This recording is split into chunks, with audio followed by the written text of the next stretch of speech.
fazer algumas ponderações. A primeira, circulou aqui no Parlamento uma informação de que havia um movimento para acabar com a possibilidade de operações de garantia da lei e da ordem por parte das Forças Armadas. E a experiência que eu tive com as GLOs ao longo dos 2 anos e meio do governo, e depois o que acompanhamos depois, eu manifesto aqui a minha concordância. Eu acho que essas operações de garantia da lei e da ordem têm um custo absurdo, uma efetividade baixíssima, né? Eu presenciei as operações de GLO na Amazônia, foi enxugar gelo o tempo inteiro. Eu me lembro de uma das exposições feitas no Comando Militar do Norte, em que era só slide de cuidado com questão odontológica, plantio de árvore, e não tinha uma operação efetiva de troca de tiro com garimpo ilegal, com a invasão de local em plena atividade. A única operação efetiva que foi feita a revelia do planejamento do MD, que foi na Terra Munduruku. Nós só chegamos num lugar onde tinha efetivamente operações porque foi feita uma destinação distinta daquela que tinha sido planejada. Senão, mais uma vez, nós iríamos para um lugar vazio, sem ninguém, só para fazer teatro de guerra. E, aliás, esta Operação Munduruku resultou na apreensão do avião da FAB pelos indígenas lá em Jacareacanga, e quem mandou os indígenas para Brasília no avião da FAB para liberar o avião foi o então ministro da Defesa. E não teve, na época, a dignidade de via público a dizer que não tinha sido o Ministério do Meio Ambiente que transportou indígena para Brasília. Foi o ministro da Defesa que fez isso para liberar o avião da FAB, que estava apreendido em Jacareacanga pelos indígenas. Então, é preciso deixar bem claro isso. Operações que ficavam, leva a tropa para lá, leva a tropa para cá, uma fortuna de avião, de helicóptero, de tanque, de não sei mais o que, caminhão, efetividade zero. Segundo, artigo 142. Mais uma vez, apoio nosso para a mudança desse artigo 142. Tanto se falou na história de papel moderador, atuação, etc. Não tem papel moderador nenhum, não foi usado e não deve ser usado. Realmente, melhor remover o artigo 142. Aliás, com relação às GLOs, lembro aqui que quem desempenhou um papel muito importante lá foi a Força Nacional, junto com a Polícia Federal, o IBAMA e o ICMBio. Essas operações, sim, tiveram muita efetividade em solo, mas só quando a Força Nacional entrou nas operações. Terceiro, com relação à politização das Forças Armadas. Embora o discurso seja de despolitização das Forças Armadas, o que nós estamos vendo é uma tucanização das Forças Armadas. E o general Arruda que o diga, quando foi surpreendido pelos discursos e falas que deram ensejo depois ao seu enfraquecimento à frente do Comando do Exército. Terceiro lugar, guerra cibernética. Não tem algo mais falacioso do que essa história de guerra cibernética.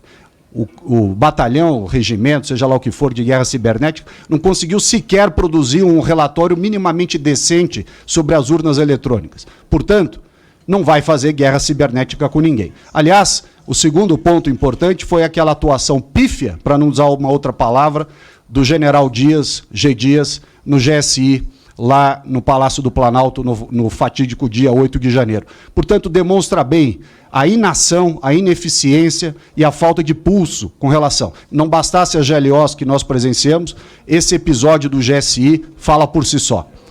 Quarto ponto.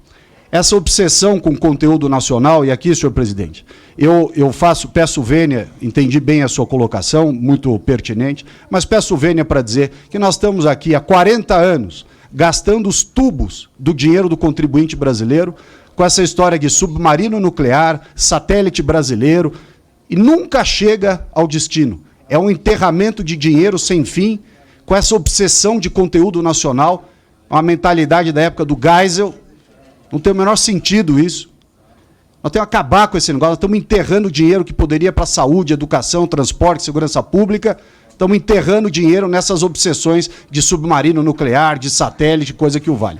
E digo isso com experiência própria de várias outras. Eu fui visitar lá o local do submarino nuclear, fui à base de Alcântara, fui em várias operações, vários lugares. E digo mais, me lembro aqui durante o governo passado que se encerrou, vários membros do governo, e pessoas de fora também, quiseram comprar um fuzil da Imbel, 1 ano para entregar um fuzil. 1 ano. Então, quando eu vejo essas apresentações de empresa nacional de defesa, isso é uma piada. A empresa não consegue fazer um fuzil em um ano para entregar para as pessoas que queriam comprar.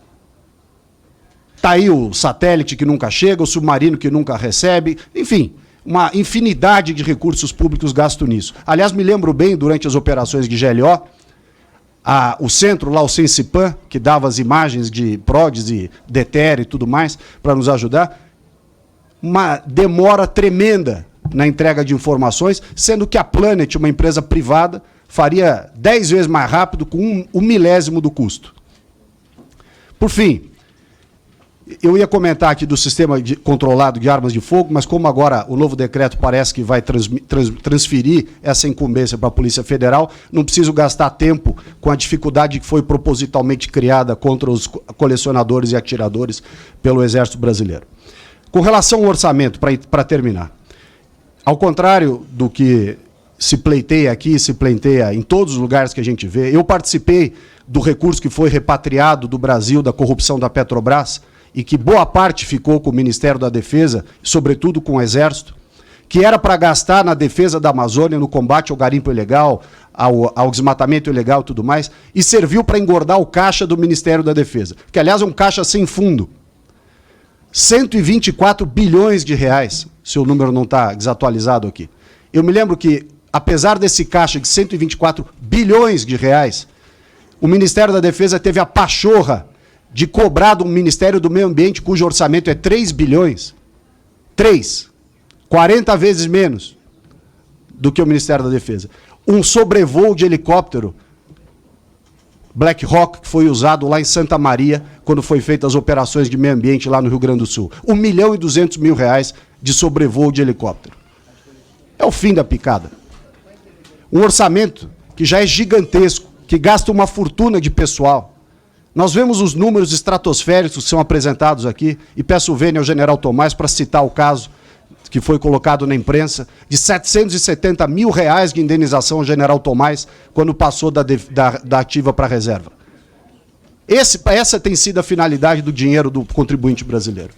As operações de abate de aeronave, de tráfico de drogas, de combate ao tráfico de drogas nos rios da Amazônia, de fronteira com Bolívia, com Colômbia, com tudo isso, zero de efetividade, zero.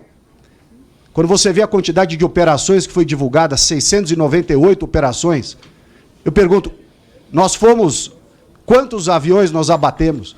Quantas operações de conflito houve com os traficantes? Isso sim, nós estamos gastando dinheiro com inimigos fictícios. O míssil de não sei aonde, a bateria antiaérea, para guerrear com quem? Com a Argentina, que não tem nem doce de leite mais. Para quê? O inimigo fictício, a gente fica gastando fortunas do contribuinte brasileiro com essa obsessão de míssil balístico. Míssil balístico para quê? Se nem na fronteira, para a lei do abate, a gente usa o armamento que tem. O Brasil tem a fronteira mais peneira, vazia que nós temos. Ninguém quer ir para o confronto. É só desculpa para não ir no pau.